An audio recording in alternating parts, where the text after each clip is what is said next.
खिलाड़ी, मैं खिलाड़ी तू अनाड़ी, सबसे बड़ा खिलाड़ी, मिस्टर एंड मिसेस खिलाड़ी, खिलाड़ी 420, खिलाड़ी 786।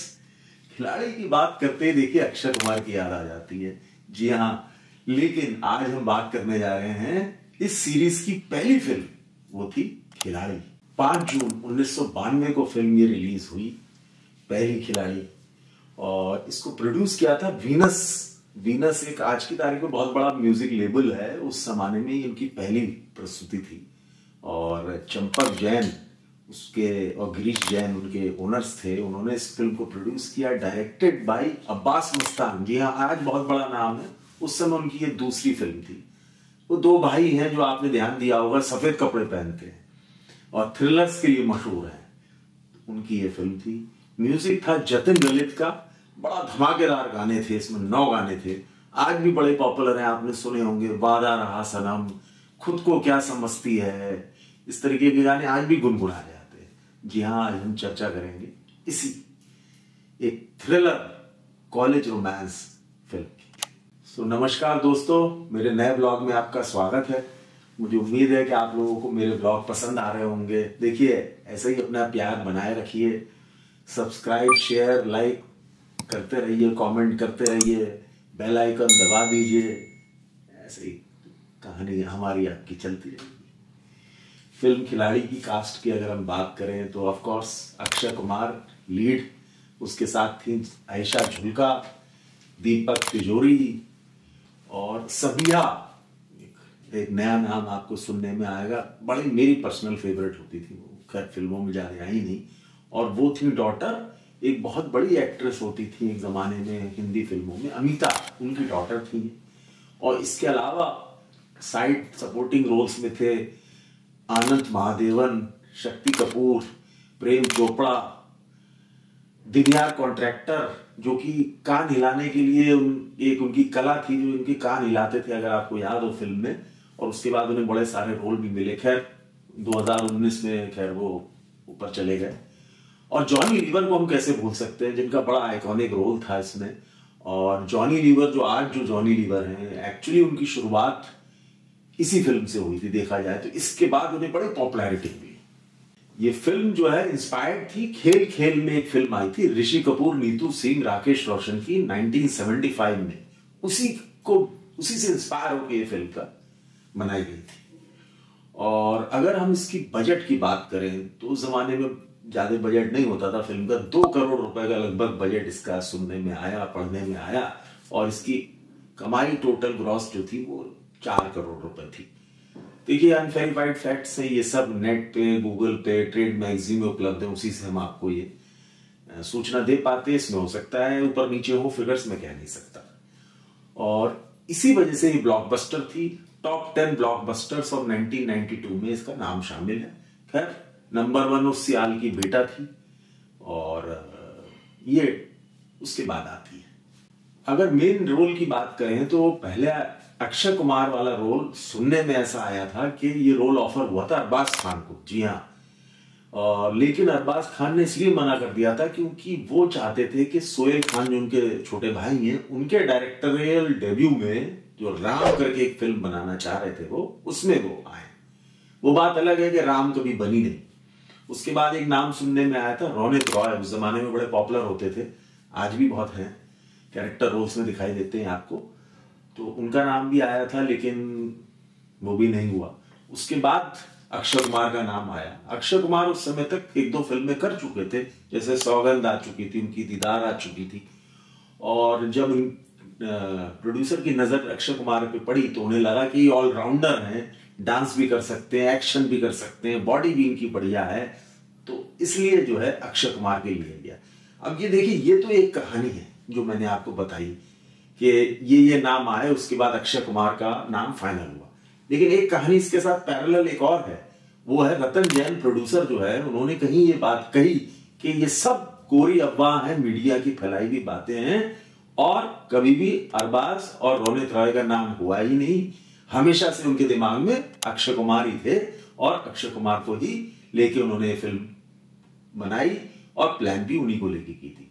अब सत्यता क्या है ये दो कहानियों में, ये तो प्रोड्यूसर ही जानता है। एक्ट्रेस का जो रोल है, आजकल हम फीमेल एक्टर वर्ड यूज करने लगे, पहले हम एक्टर और एक्ट्रेस बोलते थे। तो अगर हम लीड की बात करें तो आयशा झुल्का से पहले ये रोल पूजा बेदी को ऑफर किया गया था। जी हाँ, पूजा बेदी सब लोग जानते हैं, कबीर बेदी की डॉटर। अब वो फिल्मों में नहीं नजर आती हैं, उस जमाने में बहुत पॉपुलर होती थी, लेकिन उन्होंने किसी कारणवश इस रोल को मना कर दिया। इस वजह से आयशा झुल्का को ये रोल ऑफर हुआ और वो उनके लिए बूंद साबित हुआ। उनके करियर का हाईलाइट रोल माना जाता आयशा झुल्का। अब्बास मस्तान की अगर हम बात करें, जो डायरेक्टर्स हैं इस फिल्म के, वो एक्चुअली गुजराती हैं। बेसिकली वो गुजरात में उनके यहां घरों में फर्नीचर का काम होता था और वो अपने काम से खुश नहीं थे, फर्नीचर का काम करना नहीं चाहते थे। तो वो दो भाइयों ने निर्णय किया कि हम फिल्में बनाएंगे। तो उन्होंने गुजराती में इससे पहले 13-14 फिल्में भी बनाई। फिर गुजरात से उन्हें लगा कि हमें मुंबई आ जाना चाहिए, क्योंकि अल्टीमेटली सबका एम हिंदी फिल्में होता है। तो हिंदी में इससे पहले उन्होंने एक और फिल्म बनाई थी अग्निकाल। वो बात अलग है कि वो चली नहीं।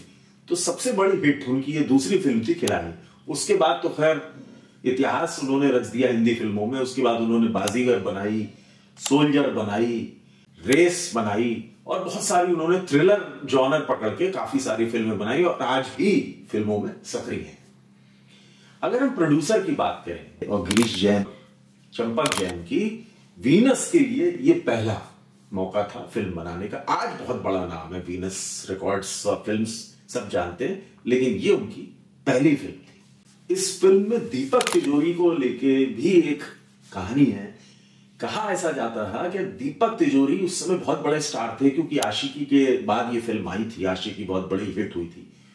तो दीपक तिजोरी को इस फिल्म में इसलिए लिया गया कि वो एक बड़ा नाम है और उसकी वजह से फिल्म बिकेगी, चलेगी। वो बात अलग है कि दीपक तिजोरी ने बाद में मीडिया में ये बात बयान दिया कि एक्चुअली फिल्म का हीरो तो मैं था और मेरी वजह से ये फिल्म चली। अब ये तो व्यूअर्स ही बता सकते हैं कि कौन इस फिल्म का हीरो था और किसकी वजह से फिल्म चली। लेकिन अक्षय कुमार का बड़प्पन था कि उन्होंने इस बात का, उन्हें बुरा जरूर लगा, लेकिन उन्होंने कभी भी रिटेलिएट नहीं करा और उन्होंने कभी इस बात का जवाब नहीं दिया। जब ये फिल्म बनके तैयार हो गई तो रतन जैन जी ने ये बात रियलाइज करी कि फिल्म कोई डिस्ट्रीब्यूटर खरीदना ही नहीं चाह रहा था। नए प्रोड्यूसर ने फिल्म बनाई, बहुत बड़े सितारे नहीं हैं, उन्हें बड़ी परेशानी हुई और इनफैक्ट डिस्ट्रीब्यूशन के लिए बड़े सिनेमा हॉल्स नहीं मिल रहे थे। उस समय मेट्रो, इरोस, नोवेल्टी, ये बड़े सिनेमा हॉल्स होते थे जहां प्रीमियर होते थे, जहां फिल्में रिलीज होती थी। और रतन जैन को कोई एक्सपीरियंस नहीं था, तो उन्होंने खुद ही पब्लिसिटी, प्रिंट सारा खर्चा करके, एक हॉल होता था उस समय, सुंदरम करके एक हॉल था, उसमें इस फिल्म का प्रीमियर करके इस फिल्म को फाइनली रिलीज किया। अक्षय कुमार के करियर की सबसे पहली और बड़ी हिट थी ये। अब तो खैर अक्षय कुमार बहुत बड़ा नाम है, लेकिन उस समय के लिए ये उनके करियर की शुरुआत थी। और हाँ, खिलाड़ी फिल्मों की शुरुआत भी इसी फिल्म से हुई थी। मैंने अभी आपको शुरुआत में ही जैसे कहा कि इसके बाद 7 खिलाड़ी की फिल्में और आ चुकी हैं, और मतलब टोटल 8, और अब सुनने में आ रहा है 2026 में एक और खिलाड़ी फिल्म आने वाली है। तो खिलाड़ी नाम अक्षय कुमार के साथ एसोसिएटेड है, वो इसी फिल्म के साथ हुआ था। वो बात अलग है कि किसी एक प्रोड्यूसर डायरेक्टर की नहीं है, सब खिलाड़ी फिल्में अलग अलग प्रोड्यूसर, अलग अलग डायरेक्टर्स की हैं। कॉमन चीज ये अगर एक है तो वो है अक्षय कुमार। तो इसलिए अक्षय कुमार को कई जगह खिलाड़ी कुमार भी कहा जाता। इस फिल्म के टाइटल के साथ भी एक कहानी जुड़ी हुई है। ये टाइटल एक्चुअली 1992 में एक फिल्म आई थी, शोला शबनम गोविंदा की, बहुत बड़ी ब्लॉकबस्टर थी। वो टाइटल की जो लड़ाई थी वो एक्चुअली इनके और वीनस के बीच में थी।